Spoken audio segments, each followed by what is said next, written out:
बेनीवाल के सामने गिड़गिड़ाने लगे भजनलाल, सरकार चलाने के लिए मांगने लगे भीख।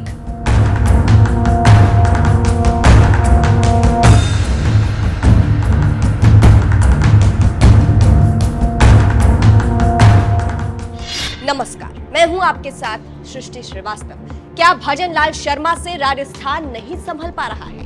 क्या भजनलाल अब अपने विरोधियों के सामने मदद की भीख मांग रहे हैं? सरकार चलाने के लिए वो हनुमान बेनीवाल के पास पहुंचे हैं, ऐसा खुद आरएलपी प्रमुख हनुमान बेनीवाल कह रहे हैं। और जिस तरह से भजनलाल सरकार को ट्रोल किया जाता है, पार्टी के अंदर की लड़ाई की वजह से वो फंस रहे हैं, उसके बाद से ये बयान और भी ज्यादा वायरल हो रहा है। अब देखिए, राजस्थान को लेकर कहा जाता है कि भजनलाल अपने अपनों की वजह से ही फंसे हुए हैं। एक तो कांग्रेस लगातार भजनलाल सरकार की गलतियां गिनवाती रहती है, ऊपर से वसुंधरा गुट को लेकर वो परेशान रहते हैं, जिसकी वजह से सवाल है कि भजनलाल सरकार 5 साल तक चल भी पाएगी या नहीं। इसी बीच हनुमान बेनीवाल ने बड़ा खुलासा किया है।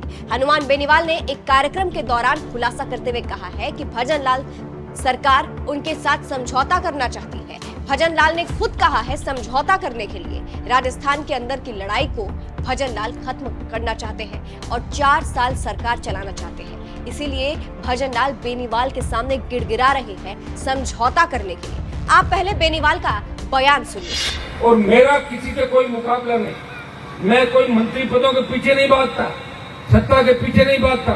अगर सत्ता के पीछे भागूं तो आज सरकारें तैयार बैठी है कि हनुमान जी से समझौता करें। और राजस्थान में जो राड़ चल रही है ना, इस राड़ को भजनलाल भी खत्म करना चाहता है कि 4 साल मेरी सरकार की हालत खराब कर देगा, मैं हनुमान से समझौता कर लूं, लेकिन मैं नहीं करूंगा। मैंने पहले भी कहा था आपको कि मैं बिना समझौते के विधानसभा का चुनाव लड़ूंगा। और भाइयों, ये सौभाग्य मुझे प्राप्त हुआ, ये आपको हुआ।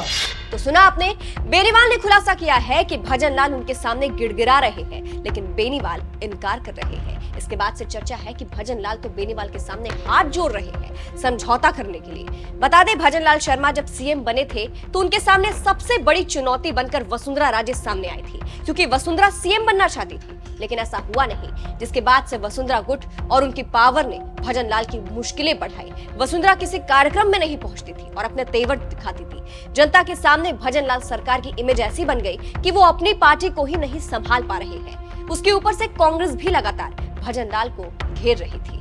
वहीं लोकसभा चुनाव में भी इसका असर देखने के लिए मिला, जहां बीजेपी के हाथ से राजस्थान में 10 सीटें चली गई। इसके बाद तो भजनलाल के ऊपर दुखों का पहाड़ टूट पड़ा।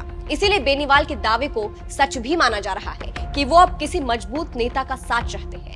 बात हनुमान बेनीवाल की करें तो हनुमान बेनीवाल ने लोकसभा चुनाव में इंडिया गठबंधन के साथ चुनाव लड़ा, उन्हें जीत भी मिली, लेकिन अब वो कांग्रेस से खफा चल रहे हैं। हरियाणा में जिस तरह से कांग्रेस की हार हुई, उस पर भी बेनीवाल ने तंज कसा था, जिसके बाद कहा गया कि बेनीवाल चाहते थे कि कांग्रेस उनके साथ मिलकर चुनाव लड़े, लेकिन ऐसा हुआ नहीं, जिससे बेनीवाल नाराज चल रहे हैं। और लगता है कि इस बार वो राजस्थान में अकेले ही मैदान में अकेले उतर गए हैं, जहां वो कह रहे हैं कि उन्हें मंत्री पद का अवकाश, जहां वो कह रहे हैं कि भजनलाल की तरफ से उन्हें समझौता तो मिल रहा है, लेकिन वो उसको एक्सेप्ट नहीं करने वाले हैं। फिलहाल बेनीवाल के खुलासे पर आप क्या कहेंगे? कमेंट करके जरूर बताइएगा। अंत में आपको बेनीवाल का पूरा बयान सुनाते हैं कि उन्होंने इसके अलावा और क्या कुछ कहा है, सुनिए। कि आपके बेटे ने पार्टी बना के देश में संदेश दिया कि राजस्थान के किसान जवान कांग्रेस बीजेपी के पीछे लगू नहीं है, ये खुद की ताकत खड़ी कर सकते हैं। और ताकत राष्ट्रीय लोकतांत्रिक पार्टी के रूप में आपने खड़ी की। और ये पौधा जो आपने लगाया, ये वट वृक्ष बनेगा।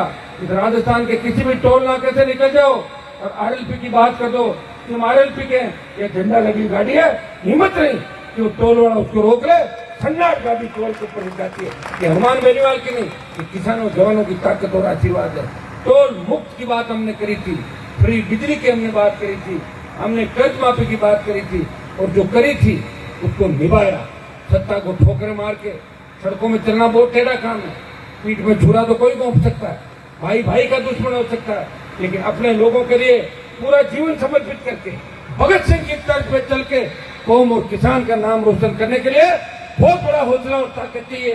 वो हौसला और ताकत अगर मुझे मिली है, वो आपका आशीर्वाद से मिली है, वीर तेजाजी महाराज के आशीर्वाद से मिली है। इस मेले के अंदर बहुत से लोगों ने कोशिश की कि मेले के अंदर विघ्न पड़े, झगड़ा हो, लेकिन तेजाजी की कृपा मेरे ऊपर थी। आपने देखा हनुमान ऐसे कोई काम नहीं करता जिससे हमारे लोग गुटों में बंटे और आपस में लड़े। मैं सत्ता के अंदर बैठे लोगों के की कठपुतली बन के अपने लोगों का नुकसान नहीं कर सकता।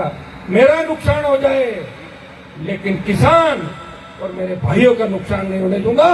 यह विश्वास मैं आपको दिलाता हूं।